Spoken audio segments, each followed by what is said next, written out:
Welcome to the Intentional Household Podcast. I'm Laura Wilson. Today on our episode, we have two wonderful educators from Oxford Learning High Park, Anna and Lovleen, talking all about tutoring. Whether your child is struggling, thriving, or somewhere in between, they are here to talk all about the benefits of tutoring and how you can support your child's learning journey so that you and your children can live more intentionally and harmoniously together. Anna and Lovleen, welcome to the Intentional Household Podcast. Before we get started, why don't you each tell us a bit about your background? I've been a teacher for 20 years. I've taught in the public system. I've taught in the private system. I've taught adults. I've taught children. And now I've been the director of Oxford Learning High Park for the past 13 years. And and we've been working together for that long. Thank you. And how about you, Anna? So I was born and raised originally in Odessa in the Ukraine. As a child, I was sick so much and I missed so much school. And because of the teachers and tutors, I regained my strengths, I regained my confidence. And so even since I was a child, I knew I want to be a teacher. I want to save all these kids and make their life beautiful. So after graduating from high school, I entered the Odessa State University and I graduated with master's in math and education and worked at orphanages, worked at the Odessa High School, but not for a very long time because we immigrated to Canada. And even though I love teaching so much, I was so dedicated to it, my English was so primitive. And I had to learn the English first before I could go back into the classroom. So I worked for almost 17 years at IBM. I started as a programmer, became program manager, worked at accessibility, finished my career there as an instructional designer. And then when my third child was born, I knew I cannot be in the corporate world anymore. So my husband has supported me and we bought the Oxford Learning High Park Center 13 years ago. And ever since, I've been very, very happy and content because I do what I love. Well, it's interesting how you mentioned your childhood because when I was growing up in Stratford, Ontario, there was a population of about 30,000 people.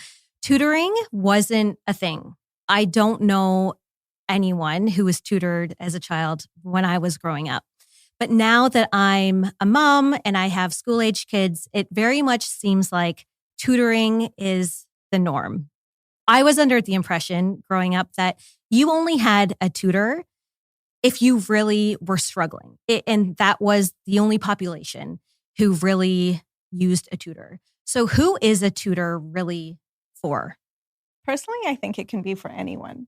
And I think it's because a lot of parents went through the public school system, so they think that the public school system is a great fit for their kids. And I believe in the public school system, and I think it can be great. There's amazing teachers out there.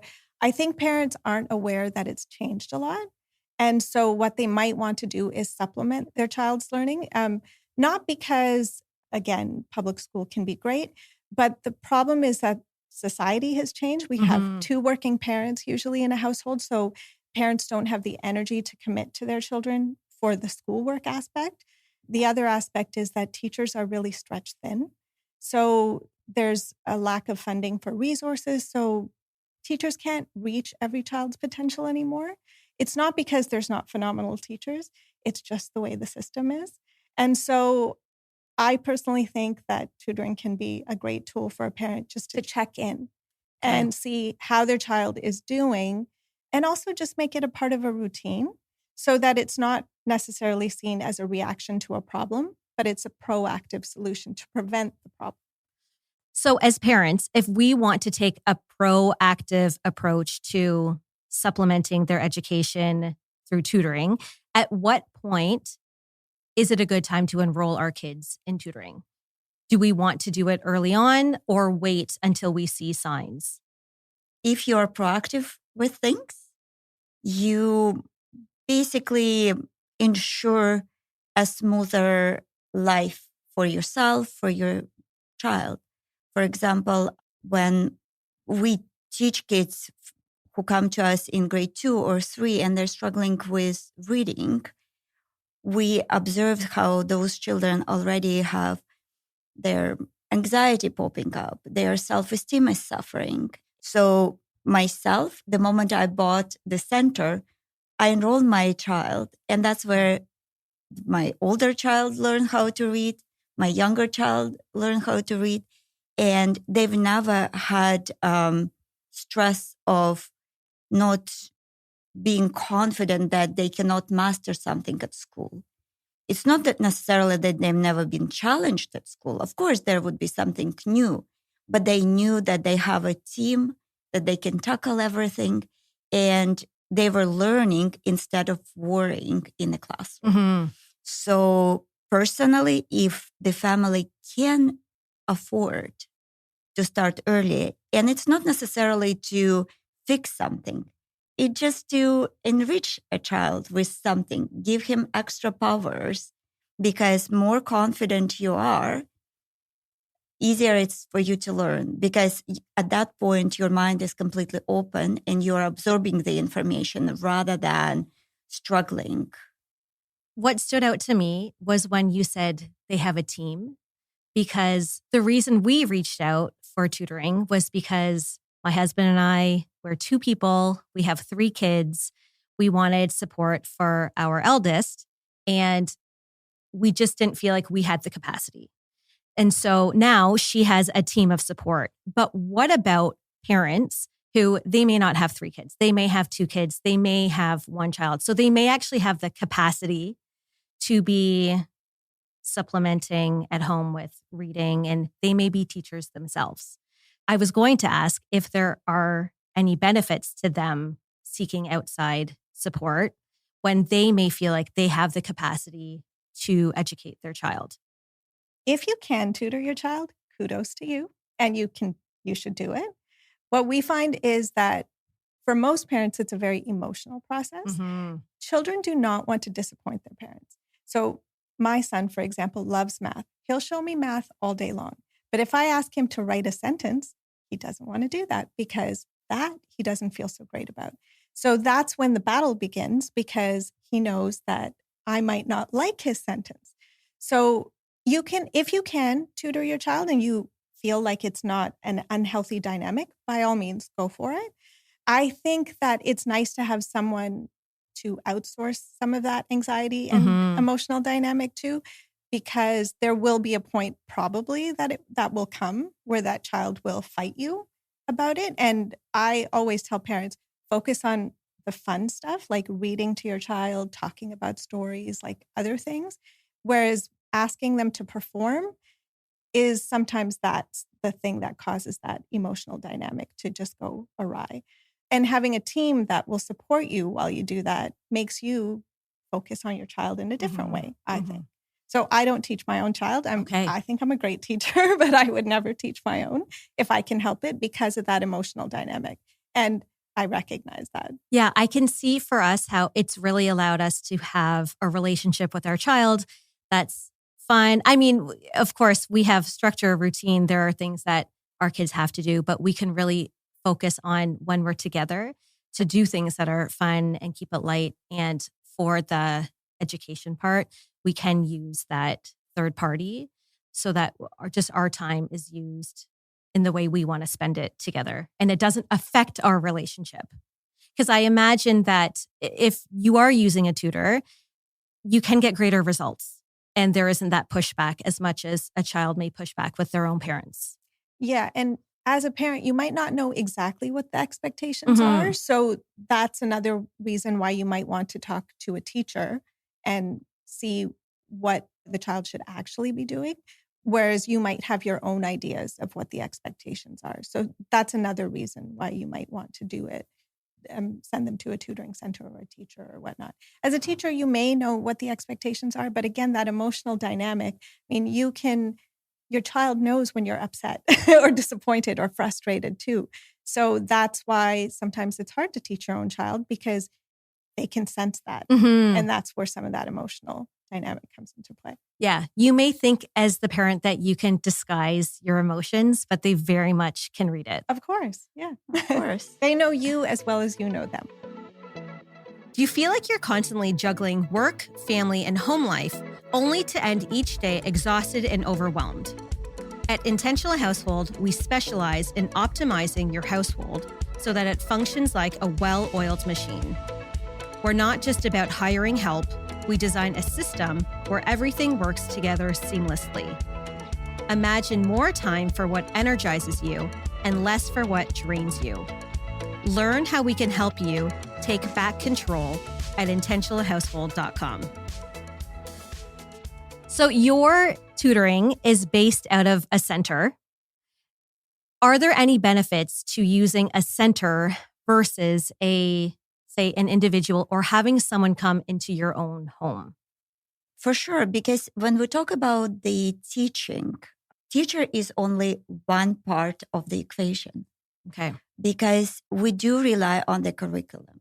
And for the major learning centers, for example, like Oxford Learning, like Sylvan, Mathemasium, Spirit of Math, etc., those centers, those organizations put huge effort on designing curriculum. Okay. And when they were designing curriculum, they put in consideration what is not covered. Why, for example, certain areas are more challenging. And I could speak about math for hours, how many gaps we have in the curriculum. And that's why a lot of kids don't get it. They're afraid. Or about the language, for example. How many people know why, for example, we spell this word this way and that way? They all have, for example, R's. Mm-hmm. But you can't spell this way or that way. Will you be able to explain it to your child? No. And things like that. Yes. But everything has a reason. Okay. And for example, for the children who are, say, language is not coming as easy for them. For example, kids with certain type of dyslexia, for example, they need to know the rules. Then they will apply them. And then they will be confident reader. They will be able to spell and write and not to be in a worry state that they're constantly making mistakes. So those centers put a lot of effort into covering those gaps and making sure that there is flow, that there is step-by-step, that information is given in a very systematic and comprehensive way. So, for example, if you visit our center, you'll see a wall of materials. And when we accept the child into our system, we typically start with the assessment. We know where the strengths are, what child is really, really capable of doing, and where the gaps are. So when we build the program, it's never just like, oh, you don't know multiplication, so we will never teach you anything else because you're across what is 6 times 7. However, maybe there's other things which they can comprehend, like higher concept as algebra and things like that. So we will create the program which is right, which covers the gaps, but also builds on the strengths of the child. For the tutor to do that granular programming would be very, very difficult, if not impossible. Also, another thing is, as human beings, we tend to go on vacations, we get sick, or we change jobs. And then if you are completely reliable on that one individual, comes your test or exam, and you're really counting on that help. And here we are, your tutor is very sick. So what do? At the learning center, typically there is good communication. All the teachers, all the admin knows where a child is, what the program is, and anybody from that center will be able to step in and make sure that the child gets support. And also another thing, one person can be great at something, but another will bring another rich point. So more individuals you're exposed to, more richer, more comprehensive your support would be. Yep. So many benefits. And one more. Yeah. So a lot of kids, for example, and not kids, every person, for example, when you come home, you feel this is my zen, this is my time to relax. That's why, for example, working from home a lot of times a challenge for a lot of adults, because then there is no boundaries between the work and rest. Yes. And the same thing is for our kids, because when they come to the learning center, their brain automatically conditioned, this is my learning space. I'm here to learn. That is such a great point, because as adults, I know for myself, I think about what it's like working from home and all the distractions that there may be. And I think that a lot of parents aren't taking that into account for their own kids. They just expect them to be able to do their work wherever and whenever. Yeah. So really allowing the home to be the safe space, and then that center outside of the home to be their space to do the extra learning. Yeah. And also there's other students there. So then they feel that atmosphere as well, that, oh, this is like a classroom. So we're coming here to learn. So that distinction is there too, that separates from the home environment. And they don't have their siblings around who would be distracting them. Because, and toys. Yes, and the food. Toys. Just so many different things. Yeah. Or just like having a closed door, but then hearing on the other side of the door, like, that sounds like fun. I want to be there instead with my family. One thing we can also do is that, after a while, the child gets comfortable with a certain tutor and they might actually start to do less work because they want to chit chat with the tutor that they've bonded with for 6 months or so. And so for us, we can say, oh, you know what, let's swap this around a bit just to change the dynamic so that we can make the sessions as productive as possible. It's not a punishment to the child, but sometimes the child does get comfortable. They're just using the time maybe not as efficiently as possible. And so we can make that change and then put them back with that tutor just to remind them, like, oh, you're here to work. That happens. We hear that from parents all the time, that their child might like their private tutor, but it's just not as productive because they're chatting more about like their personal stuff than focusing on the material. So that happens too. That's right. And I don't want to be that parent to overhear it and say, okay, guys, it's time to get started. Like, I'm paying for the time. Yes. Yeah, exactly. Yeah. But I mean, there were so many good points there. You said a systematic approach. That's going to speak to me every time. I love a good system and I love accountability. I love seeing that my kids are making progress. And I would worry that I wouldn't be able to see that quite as well if they were with just an individual who was coming and saying like, what should we work on today? Yeah. And I was going to say, like, a lot of times we're not working on homework. So again, there's a structure to the program. There's a goal for the program, whereas homework often is just kind of a Band-Aid solution. Okay. What we're trying to do is close learning gaps and then get them up to certain levels for things or accomplish certain skills. And again, with homework, that's not always a tangible result because the tangible result is just finishing the homework. Okay. But do they know their multiplication tables? That's a goal. If they are seeing a tutor, should the tutor be sending them with work to do on their own time? Like the tutor assign homework? We don't really do that. Okay. We mostly utilize the time in the session. We can always give homework if the parent requests it. There's only a few skills I feel like homework should be assigned for, and that's things that you have to memorize, like multiplication tables or practicing addition, subtraction facts, those kinds of things, because they have to be like rote.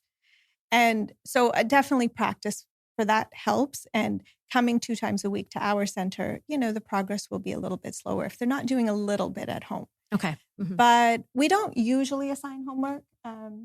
Except a few cases. So in our center, we're quite popular for preparing kids for various exams.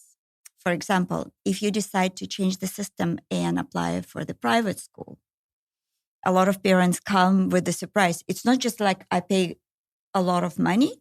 No, because to get into the private school system, your child typically goes through rigorous testing with materials which are above the grade levels. Okay.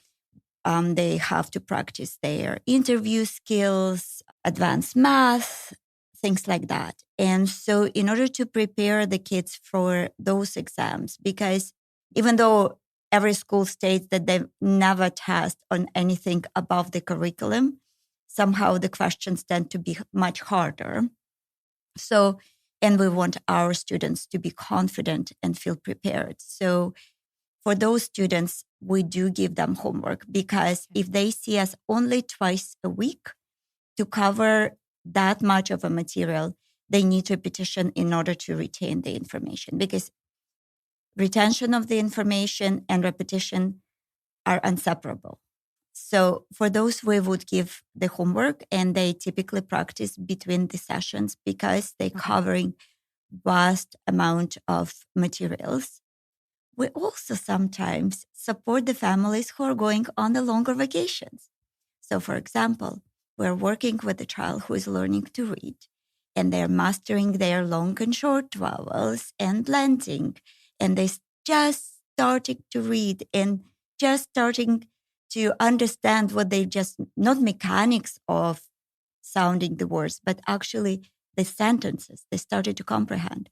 And then the family plans a month's vacation. And if the kids want to work on the books, which they are familiar with, because that removes anxiety and it has a structure and the flow.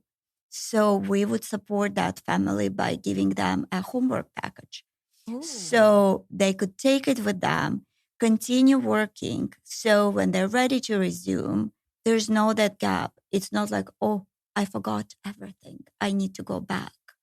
So there are situations when we do give homework, and sometimes we don't, because we want kids to continue enjoying, because typically we very rarely see kids who don't like coming to our center.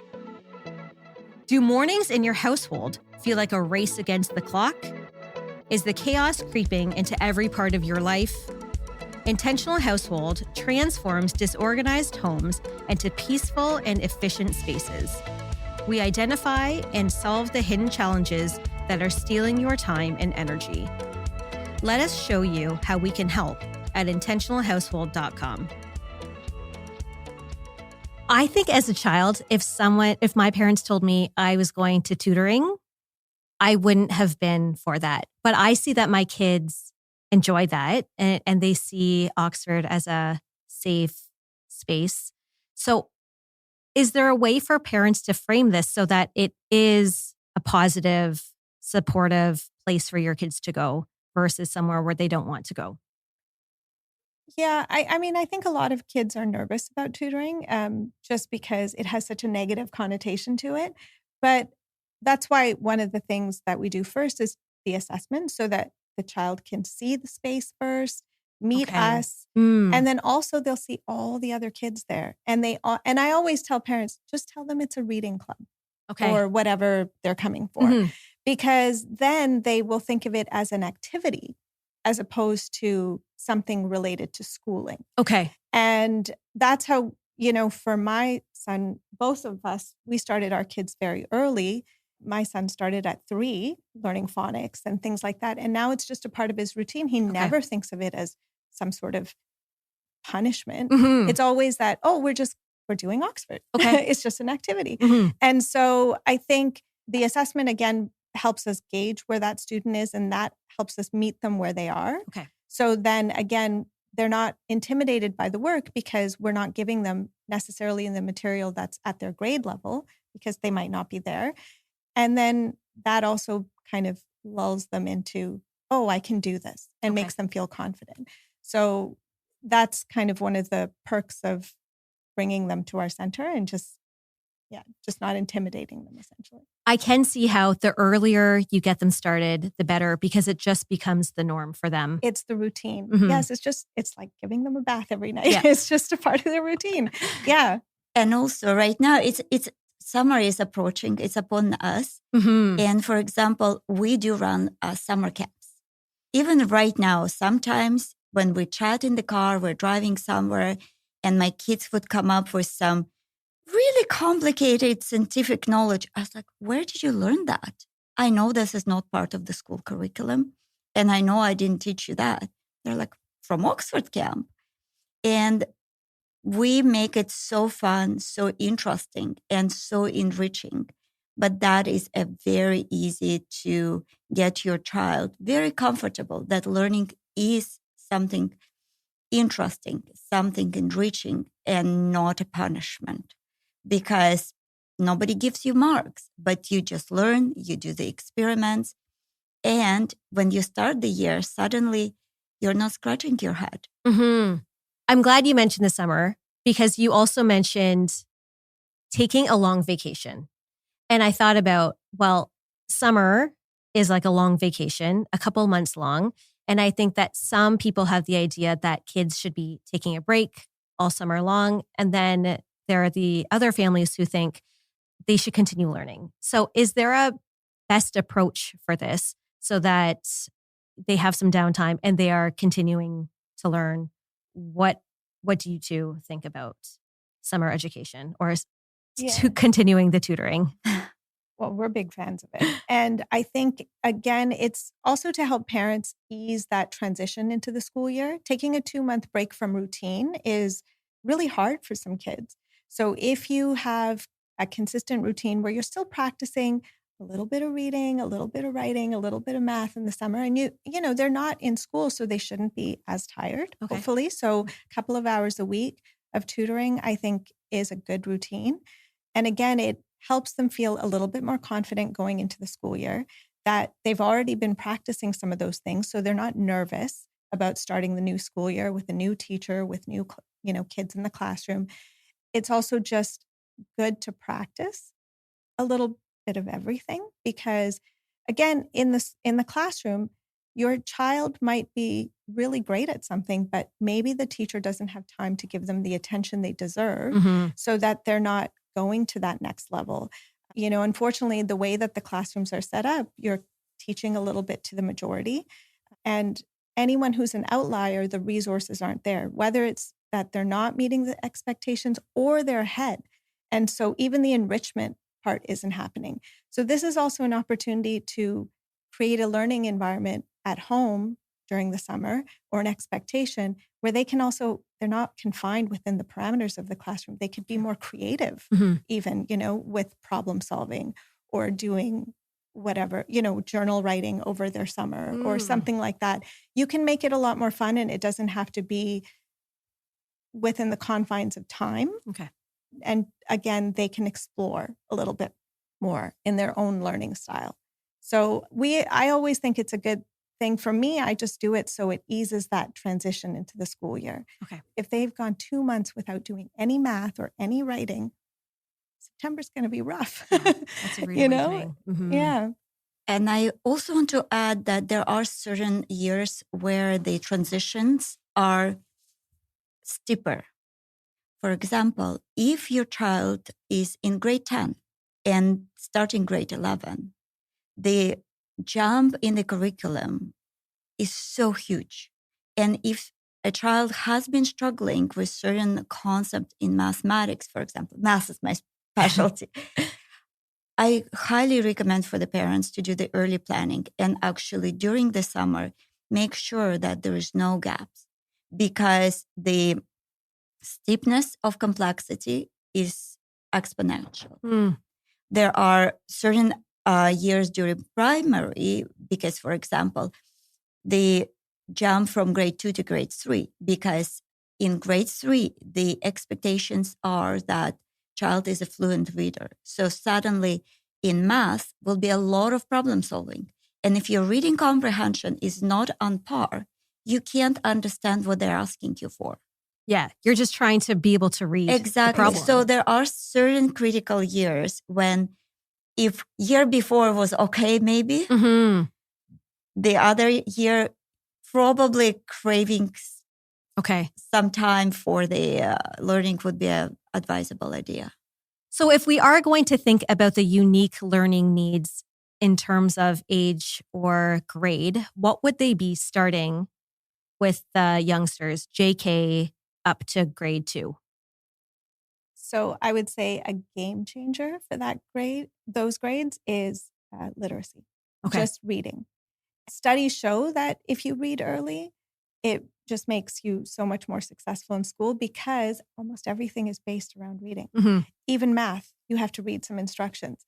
So the expectation isn't quite there in JK and SK to be reading, but you actually are supposed to be reading, but they don't really tell you that. And they don't tell parents that they should be doing something at home to foster that. No, they don't. So yeah, there's a disconnect, I Okay. think, between what the school district is saying that their system is. I mean, they're changing it now. They've added a phonics portion to the curriculum. So they're trying to address that now Mm-hmm. because in grade 1, you're expected to read, but nobody tells the parents that really. No. You didn't know that, right? No. Didn't know that. No. And so, so it's a shock for a lot of parents. Okay. They've also brought in testing this year to address that also. So this is the first year I think parents are getting a concrete idea of where their child is. Okay. Whereas before they didn't really have that. Mm-hmm. So I think there is a change coming. But if parents know that my child should be reading between the ages of 4 to 6, Mm-hmm. and it helps if they can read the earlier the better, Okay. then I think that would be great for parents to know. Just Okay. if the school districts gave that piece of information, I think it would be so helpful to parents. Do you feel stuck in a cycle of daily tasks with no time for what truly matters? At Intentional Household, we provide a holistic solution to your household challenges. Our unique process identifies inefficiencies and transforms them into opportunities for growth and peace of mind. It's time to live intentionally. Visit intentionalhousehold.com to learn more. Okay, JK to grade 2, get the literacy down. Yes. What about grade 3 to grade 6? I think it's more grade 3 to 6. It depends. If your Okay. child is still struggling with basic of literacy or certain math concept, of course you would like to support them. But also at that time, you already could see that, oh, my child is really strong with mathematics. Mm-hmm. And my child is bored. And for example, boredom is almost as bad in the classroom as not being able to perform, because then your mind becomes dull. And for example, you might feel that, well, I would like to supplement because I could see my child is different. My child can do more. So then you can engage with tutoring not as a recovery mode, but as an enrichment mode. Okay. And we do a lot of grades 3 to 6 enrichment because that's where kids could feel that this is my specialty. That's where I can be successful. And that kind of rolls into the middle school because, again, middle school is critical. But at the same time, we find that you see great teachers in grade 1 to 3, 3 to 6. But in grade 7 and 8, often because the materials become more complex.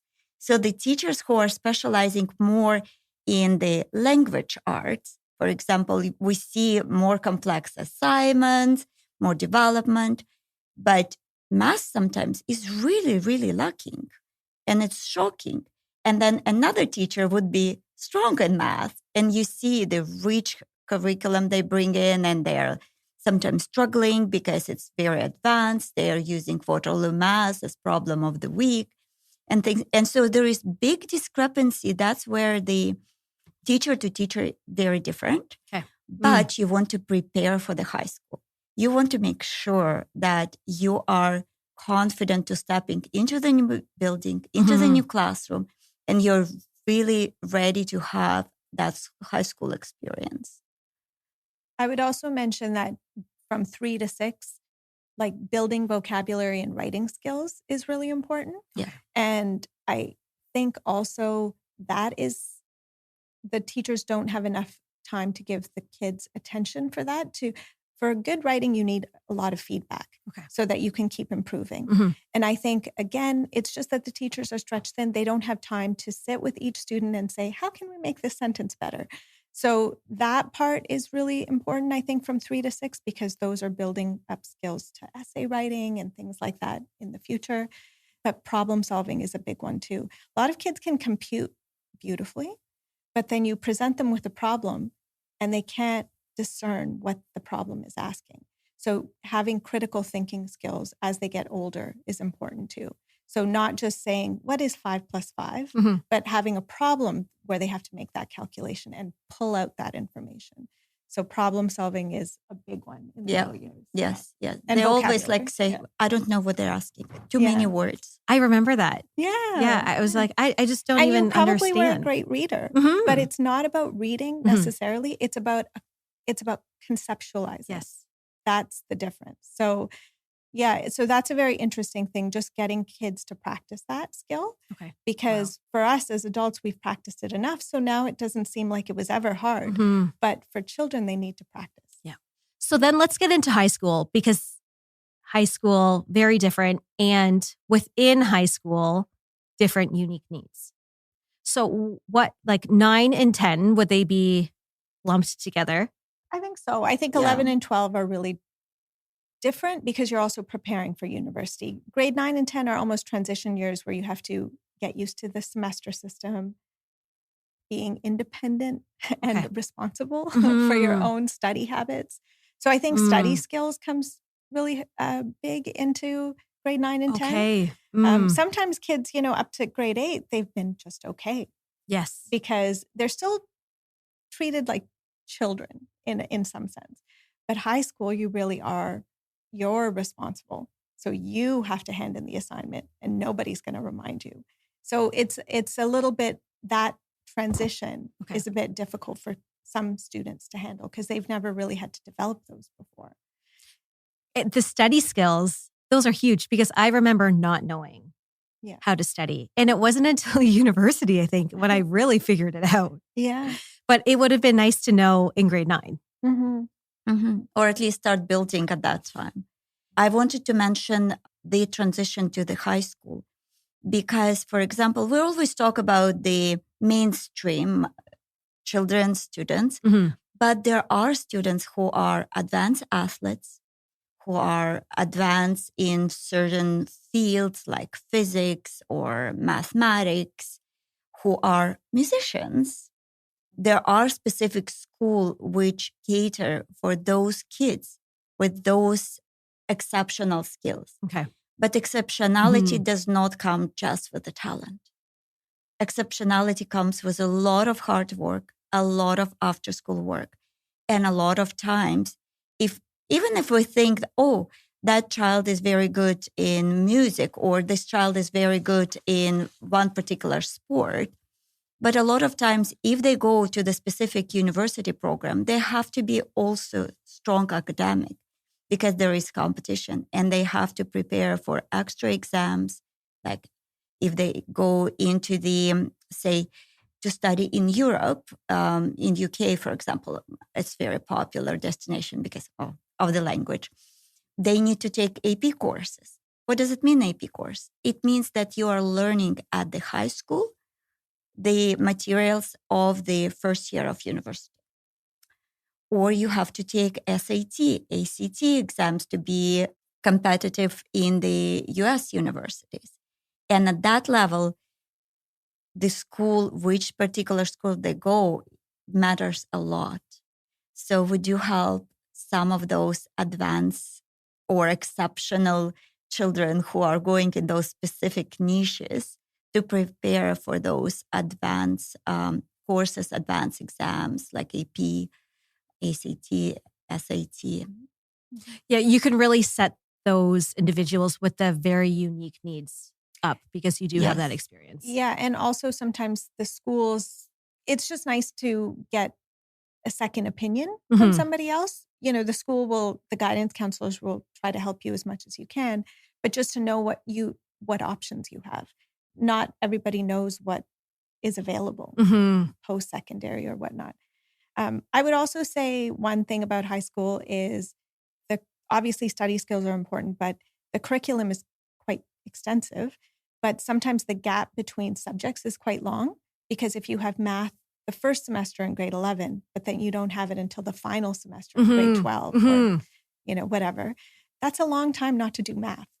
So that just practicing skills in between that time is really important. So that's another aspect of the study skills that lots of students don't think about. They think, oh, well, I don't have math this semester, so I don't have to do it. But it's always good to do a little bit of math if that's what you're interested in pursuing long term. That's such a good point. Yeah. I never thought about that. Yeah, I know. I never did. I didn't do semester in my grade 11 and 12 years. So I remember, I think I did math all year long. How are they squeezing this curriculum into 3 months? I mean, they do it for hours a day, but it just feels like not long enough when I think about it. Yeah, and there is dependency on the subjects because physics, for example, depends on mathematics. And if you start physics and then mathematics next semester, then you don't have a foundation to actually work with the concepts. This has been such a helpful conversation. And when I thought about tutoring and how beneficial it is for kids, it didn't occur to me just how beneficial this is for the parents as well. And to have access to you and to be able to ask you questions and have your guidance throughout the school years. Because yes, I can support my kids by signing them up, but there is such a gap and there's a lot of information that as a parent, I don't know. So being able to use you two as a resource is also incredibly helpful and just having the access to you. Yes. Thank you. Everyone should have a teacher friend. Yes, exactly. Just to know this kind of information. Yes. For any parents who are on the fence about signing their kids up for tutoring, do you have any words of advice? I would say, think of it like your health. You go to the doctor, not always when something is wrong. Sometimes you go for a physical, right? And you're just doing a check-in. I think tutoring can be considered like that. You are getting feedback from your teacher, but that's one person and that person's experience with your child. I think it's always important to go to somebody else and just say, what do you think? And what can I do to maybe foster something that isn't being fostered at school? Not because the teachers aren't phenomenal. It's just that there's constraints in a public system or a classroom. There's time constraints, depends on who's in the classroom. So to me, I always think, if my child is interested in math, why wouldn't I foster that interest? We always think of activities like sports and arts and things like that. And parents don't think of school because they're in school for so long. They don't think of necessarily fostering anything related to school. But again, what if your child is an amazing writer, but they just need someone to give them that push? So again, just think of it as a check-in, just to get a second opinion of, is there any way I can support my child in these fundamental skills that they might not be getting that feedback from at school? And how about you, Anna? Any words of advice for parents? Well, when I bought the center, my child was 5, and that's where he learned how to read. Right now, he is finishing grade 11, and we're working on the university applications. That's how I'm very familiar about all the expectation of the high school. The time flew very quickly. And for example, he wants to go into the engineering. Do you know what is average mark is expected to apply for the mechanical engineering, for example? Well, if you don't, I will tell you 96%. And how do you get to 96% in a year? It's impossible. You have to be a strong student most of your student life because curriculum is tough. More we support our kids, more we give them solid foundation, more enrichment they can have, less stressful it would be the years of high school. The landscape of our universities is very complex and very challenging. High expectations. We're also competing with the international students. So start early, continue throughout the school year, and you'll spare a lot of anxiety once they reach the high school because time really, really flies. So that would be my advice. And before we wrap this up, anything else parents should know? I think that parents need to know that they should advocate for their children as much as possible. I don't think the information is as transparent as it could be coming from the school districts about what the expectations are. And again, I think a lot of parents think that the school system is similar to when they went to school, but lots of things have changed. So for example, kids don't fail anymore. Kids are placed in grades because of age, so not your ability. So that means in a classroom, there's a lot of different capabilities happening, and the teacher has to target their lessons to that. There's also a lot of feedback not given, a lot of things that we used to take for granted, like multiplication drills. They don't do that anymore, but that's something you have to practice over and over again. And so a lot of kids are having these kinds of gaps just because the system has changed philosophically, but the expectations are still the same. Okay. And then again, they get a big surprise when they go to high school. So advocate for your child. Ask the teacher concretely, what does my child need to know at this level so that they can address that.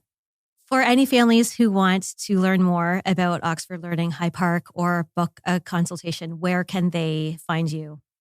They can find us at the corner of Runnymede and Bloor West.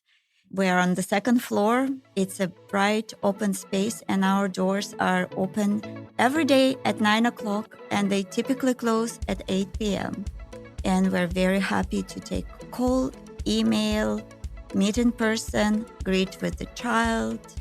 Our doors are open year-round. Thank you, Anna and Lovleen, for joining us today.